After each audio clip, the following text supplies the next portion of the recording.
Días, muy buenas tardes, muy buenas noches a todos nuestros amigos e internautas de Proceso Digital y Departamento 19. Les saluda la periodista Isis Rubio y hoy en nuestra sala de redacción nos acompaña el representante del Programa de las Naciones Unidas para el Desarrollo, don Richard Barat. Bienvenido. Muchísimas gracias por la invitación. Un saludo a toda su audiencia.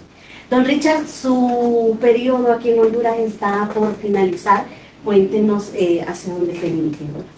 Bueno, efectivamente termino mi gestión aquí en Honduras después de 5 años, más de 5 años, a finales de este mes de julio, y soy nombrado representante residente del PNUD en Argentina. Argentina, creo que ahí está la sede más grande, ¿Verdad? Es una oficina con portafolio de proyectos, efectivamente, que cubre múltiples, o sea, programas a nivel nacional, pero también a nivel de provincias. Es un programa significativo para el PNUD y realmente muy interesante también, ¿no? Don Richard, ¿cómo valora estos 5 años de su gestión? Bueno, realmente, primero que nada, Honduras ha sido un país muy desafiante, un país con muchas oportunidades y ha sido muy interesante. Yo creo que las personas con las que hemos tenido la oportunidad de trabajar han estado muy comprometidas con el desarrollo y hemos logrado impulsar una cantidad de programas, de iniciativas, yo diría transformacionales en muchos aspectos, ¿no? Hay muchos ejemplos. Bueno, hoy día tenemos creo que 56 programas en curso de ejecución en Honduras, diversas ramas del desarrollo, desde la transformación digital hasta el fortalecimiento de la democracia, las elecciones, justicia, recursos culturales, reducción de pobreza, en fin. Hay una cantidad de operaciones en distintos rubros y creo que hemos tenido un impacto significativo, ¿no? Quedan, por supuesto, muchos desafíos por delante, pero yo estoy muy satisfecho de estos años. Espero haber tenido la oportunidad junto al equipo del PNUD de haber hecho una contribución al desarrollo del país y bueno, estoy seguro que esto continuará y habrá más que ampliarse tal vez el alcance de la labor del PNUD. Bueno, el PNUD ha sido responsable de una ejecución de alrededor de $50 millones en promedio al año. Esas fuentes de financiamiento, ¿no? Tanto fuentes internacionales como fuentes nacionales, ¿no? Frecuentemente los ministerios nos confían recursos para que les apoyemos en la ejecución, no solamente la parte técnica, pero también la parte de gestión de los recursos. Entonces, efectivamente, ha sido un programa grande y de alto impacto. Don Richard, destáquenos al menos unos 3 proyectos que hayan marcado el país o que usted considera han sido los más importantes que ustedes realizan. Yo diría, hay 3 carteras que me parecen particularmente relevantes. Una primera cartera, tal vez todo lo que tiene que ver con la transformación digital, comenzando por la identificación digital de Honduras, que es la de más alta calidad de América Latina, y con un documento nacional de identificación que ha sido en muchos aspectos transformacional. Recordemos también que este programa Identifícate dio pie a una nueva base de datos hondureños que permitió justamente contar con un censo electoral en el año 2021 de altísima calidad, con márgenes de error absolutamente marginales y que en gran medida contribuyó a la transparencia del proceso civil. Al mismo tiempo sentó las bases para optimizar todos estos esfuerzos de transformación digital. Hoy estamos a poco tiempo de lanzar, por ejemplo, el portal de inversiones. Esto es un esfuerzo de esta administración de múltiples instituciones, de 22 instituciones involucradas, donde se espera lanzar alrededor de unos 100 servicios, trámites relevantes y prioritarios en materia de inversión. 100 trámites que han sido ya simplificados, digitalizados y automatizados y que en gran medida van a tener, o sea, que incluyen también un volumen de innovaciones muy importantes, como por ejemplo la autenticación biométrica gracias a ese digital, incluye también todo lo que tiene que ver con el pago en línea, la interoperabilidad, que me parece uno de los factores tal vez más importantes, cómo el usuario hondureño va a poder dar su información una sola vez a la institucionalidad y poder con esa información sea validada en las otras 22 instituciones que pertenecientes a ese mismo portal, a esa misma plataforma. Inclusive van a haber información, certificados de códigos QR que no van a necesitar, digamos, de cierta documentación específica que hoy día supone ir a movilizarse a distintas instituciones. Todo será posible en un futuro muy cercano hacerlo en línea. Entonces, estas son grandes transformaciones que permiten la eficiencia de la gestión pública, la democratización del acceso a los servicios públicos y un combate frontal a la corrupción, sobre todo este ecosistema de actores que se ven involucrados en la intermediación de estos trámites que van a ser reducidos de manera significativa a través de este esfuerzo. Ese es un gran portafolio que parece importante. Un segundo portafolio importante creo que tiene que ver con la resiliencia climática, la protección social. En gran medida hay que recordar que Honduras es uno de los países más vulnerables a eventos climáticos extremos y todo el trabajo que ha venido haciendo el PNUD junto a un conjunto de actores locales y nacionales, municipalidades, sociedad civil, COPETO, en fin, hay un conjunto de actores que se han visto involucrados en programas de fortalecimiento de la resiliencia climática. Hemos trabajado con España, en fin, de varios actores importantes internacionales también, y esto ha tenido un impacto, yo diría, notorio en el fortalecimiento de la resiliencia y de la preparación que tienen las comunidades, los niveles departamentales y nacionales para atender, anticipar y responder a eventos climáticos extremos. Y en tercer lugar, tal vez yo mencionaría todo lo que tiene que ver con democracia, en particular las elecciones.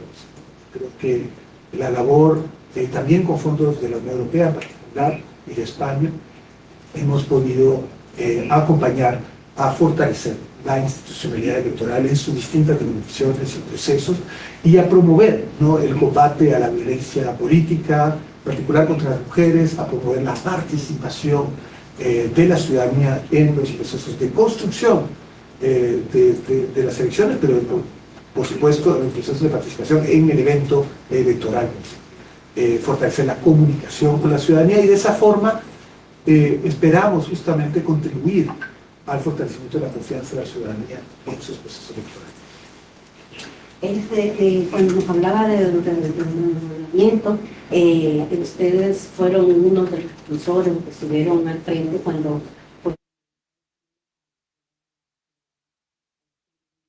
¿Cómo fue esa experiencia? Fue muy interesante y a mí me sorprendió poderosamente porque me tocó acompañar un par de veces los procesos de enrolamiento junto a las autoridades de la Cancillería, del Registro Nacional de las Personas, del Instituto Nacional de Migración en particular. Realmente ha sido una experiencia muy rica el ver ese volumen de hondureños tan grande que habían sido históricamente desatendidos en materia de su capacidad de accesar la documentación que necesita para una cantidad de trámites tanto en Honduras como en el exterior, ¿no? El hecho de no contar con un pasaporte, un documento nacional de identificación, les presentaba problemas y tenemos muchos testimonios de ese tipo, inclusive para alquilar una vivienda, ¿no? Entonces terminan en las manos de intermediarios que les cobran mucho más y que obviamente afectan su estabilidad en el exterior. Entonces, realmente fue muy enriquecedor y conocer un poquito varias de esas historias de vida de hondureños que han migrado hacia Estados Unidos y bueno, y otras partes del mundo y que ahora pues tienen acceso con mucho mayor fluidez a este tipo de servicios y de comunicación. Yo creo que fue una experiencia que además se dio en muy poco tiempo, ¿no? Yo creo que eso también ha caracterizado muchos de nuestros proyectos que han sido impulsados en condiciones extremas, como, bueno, Identifícate se dio en muy poco tiempo, en medio de una pandemia, con 2 huracanes, y aún así se logró implementar. Similar el tema de consulados móviles, que se realizaron despliegues en múltiples ciudades en Estados Unidos en pocas semanas, ¿no?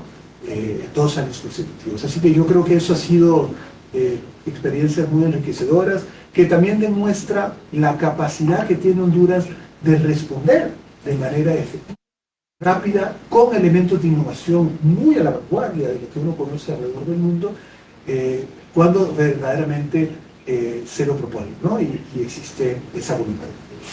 ¿Y cuáles son los retos que tiene Honduras con estos proyectos y con los que tienen a futuro? Bueno, yo creo que el desafío en Honduras, pero esto viene desde hace mucho tiempo, ¿no? Yo recuerdo, yo estuve en Honduras después del huracán Mitch para el proceso de reconstrucción. Tuve la oportunidad de visitar el país antes. Desde entonces, por ejemplo, me familiaricé con el plan de reconstrucción que se había formulado desde esa época. Y creo que lo que ha hecho falta en Honduras no es una capacidad ni de visión ni de planificación. Es una capacidad de darle continuidad a las ideas y las propuestas transformacionales del desarrollo. Yo creo que Honduras enfrenta desafíos estructurales que suponen una capacidad de búsqueda de entendimientos entre los principales actores de la sociedad y, por supuesto, de la clase política. Y estos entendimientos sobre los aspectos más neurálgicos del desarrollo son importantes que se realicen sin un distingo de las orientaciones políticas, inclusive ideológicas. Países como Costa Rica, Argentina y demás han logrado avanzar porque han apostado estratégicamente y como Estado, no como gobiernos, en los temas estructurales como la educación, ¿no? Son uno de los aspectos fundamentales que van a permitir a Honduras desencadenar un círculo virtuoso de desarrollo, ¿no? En un contexto global donde se ha venido agudizando la brecha entre países más avanzados y menos avanzados, ¿no? El índice de desarrollo humano de países de ingreso alto está cada vez distanciándose más del índice de desarrollo humano de los países de desarrollo bajo. Estos últimos 4 años, por primera vez en más de 35 años, se ha revertido la tendencia, ¿no? Y ahora se está volviendo a acelerar. Y esto es un fenómeno que debe interpelar, que debe de alguna forma animar a países como Honduras a subirse al barco de los aceleradores del desarrollo, como son, por ejemplo, las grandes soluciones tecnológicas, la computación cuántica, todos estos grandes desarrollos tecnológicos y en particular la inteligencia artificial, que representa amenazas, por supuesto, pero sobre todo importantes oportunidades para el país. Esa es la próxima pregunta. ¿Cuáles son esas oportunidades para los hondureños con todos estos proyectos implementados por el PNUD? Bueno, no solamente el PNUD. Yo creo que parte de las características del PNUD es que nosotros acompañamos, facilitamos a un conjunto de socios estratégicos nacionales e internacionales a la búsqueda de una cantidad de objetivos, ¿no? Yo diría, Honduras tiene que pasar por la construcción de un entendimiento alrededor, como decía, de los aspectos más estructurales del desarrollo, ¿no? Ya Honduras no creo que se pueda seguir permitiendo el lujo de reinventar la rueda cada 4 años.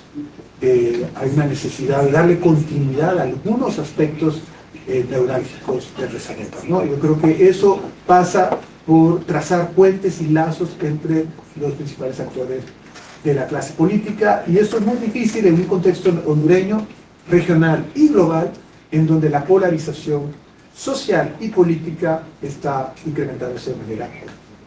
Entonces, es un desafío, pero es uno de los grandes desafíos, creo yo, de la historia de Honduras, en donde habrá un antes y un después de este punto de inflexión, ¿no? Porque el contexto global llama a una acción urgente, a subirse al barco de los aceleradores del desarrollo, a riesgo de no hacerlo, quedar rezagados en este esfuerzo de desarrollo, ¿no? Y lo estamos viendo cómo los países, como decía anteriormente, menos avanzados, se están rezagando más rápidamente los países que tienen las habilidades de aprovechar de mejor forma estas grandes innovaciones que están presentándose a la humanidad y su pueblo. Entonces yo pienso que una de las apuestas estratégicas que debe hacer el país es hacia el desarrollo de destrezas digitales y de competencias de inteligencia artificial y otras innovaciones tecnológicas. Y esto pasa por la educación formal, por supuesto, pero también por la vocacional, ¿no? Cómo fortalecer mecanismos para dotar a la juventud ya de ciertas herramientas y habilidades para desarrollarse en ese campo. En un contexto global donde está cambiando mucho las oportunidades de inversión, ¿no? O sea, hay mucha competencia entre los países por atraer inversiones de cada vez mayor valor agregado, y las competencias de la población y ese talento humano serán fundamentales en esas decisiones. Igual o más que las condiciones fiscales, favorables o no favorables que vayan ofreciendo cada país. Entonces, yo creo que eso es uno de los factores determinantes, y yo no creo que hay tiempo de esperar la nueva generación, ¿no? Es importante apostarle a las futuras generaciones, central, pero hay una necesidad de apostar simultáneamente en las competencias y destrezas de la juventud, de inmediato. Y esto es una de las urgencias, tal vez, más importantes. Como decía, muchas de estas decisiones pasan por entendimientos dentro de la clase política, porque se tienen que sumar, inclusive, los demás actores de las fuerzas vivas del país, ¿no? Yo creo que el sector privado tiene un rol muy importante que jugar en este campo. ¿Apuestas estratégicas de país? Sí, hay que ser consecuentes tanto en las relaciones internacionales como en los esfuerzos de formación del talento humano, como las inversiones de infraestructura y todos los demás aspectos del desarrollo, con esa visión estratégica. En algún programa recientemente mencioné un estudio muy viejo del año 2010 o 2012 que hicimos. Comparaba el nivel de desarrollo de un país como El Salvador con el nivel de desarrollo de un país como Dinamarca y de Singapur. Y decía que en 1976 la mayoría de los indicadores de desarrollo de estos tres países eran muy similares. Entonces la pregunta es, ¿qué pasó? Más allá de las crisis, la guerra en El Salvador y los problemas de dictaduras y demás, cómo modelos como Dinamarca y Singapur han hecho apuestas estratégicas de país muy distintas, pero que les han permitido avanzar en un sinfín de campos mucho más rápidamente que otros países. Y han sido consecuentes con eso, ¿no? Singapur apostó al ahorro obligatorio, a una carga fiscal baja, a otros modelos. Bueno, Dinamarca le apostó a un sistema de acceso a la protección social más universal y demás. Y son modelos muy distintos. O sea, no estamos poniendo ni el uno ni el otro, pero lo importante es cómo el país, el Estado, tiene una visión y la mantiene. Y hace que, al margen de quién está en el poder, se continúa la inversión y el enfoque de desarrollo alrededor de esa propuesta estratégica del país. Creo que es tiempo que Honduras tenga un debate alrededor de estos grandes aceleradores del desarrollo, y que de alguna forma encuentre, y se lo deseo sinceramente, ese mínimo nivel de entendimiento para que el desarrollo sea de veras transformacional y de largo plazo. Richard, ya para culminar, le dejo las cámaras de Protector Digital y Departamento 19 para que usted le envíe ese mensaje final al pueblo hondureño. Bueno, yo simplemente decirles, primero, gracias por haberme recibido con tanta calidez durante todos estos años en Honduras. Y segundo, yo creo animarles a ser cada vez más partícipes en la vida pública de su propio país, tanto en la definición de cuáles son esas aspiraciones, esas metas, como en la participación democrática, ¿no? Doy el ejemplo de las elecciones. Yo creo que es importante que den su opinión sobre cuáles son sus ambiciones y que vayan a votar, ¿no? Es al final la población en su conjunto que exige de sus políticos justamente esas propuestas. Y ellos estarán a la escucha, estoy seguro, ¿no? Hay mucho interés de buscar las soluciones. Lo que pasa es que a veces no ha habido el nivel de participación suficiente de toda la sociedad. Yo creo que el llamado sobre todo a la juventud, porque los jóvenes son quienes han manifestado menos interés en participar en los procesos de toma de decisión y de la vida pública nacional, y creo que son quienes tienen un rol más importante que jugar en el desarrollo del país. Y entonces yo creo que es muy importante que lo hagan. Talento extraordinario en Honduras. Yo creo que hay que ponerlo a funcionar un poco mejor y nuevamente no perder de vista el largo plazo, no perder de vista estas grandes transformaciones que requieren del consorcio de todos los actores de la sociedad y no depender solamente de la clase política o de un segmento de la sociedad. Creo que es muy importante que todos den un paso al frente y hagan una contribución en materia de futuro. Gracias, don Richard, por esa apertura que tenemos siempre con Proceso Digital. Le deseamos lo mejor para su carrera en Argentina. Ay, muchísimas gracias, siempre ha sido un gusto y un agradecimiento especial a Proceso Digital también, porque siempre han estado ustedes y había escucharnos. Hasta acá nuestra entrevista de hoy. Sigue esta y otras a través de todas nuestras plataformas digitales. Pasen todos un buen día.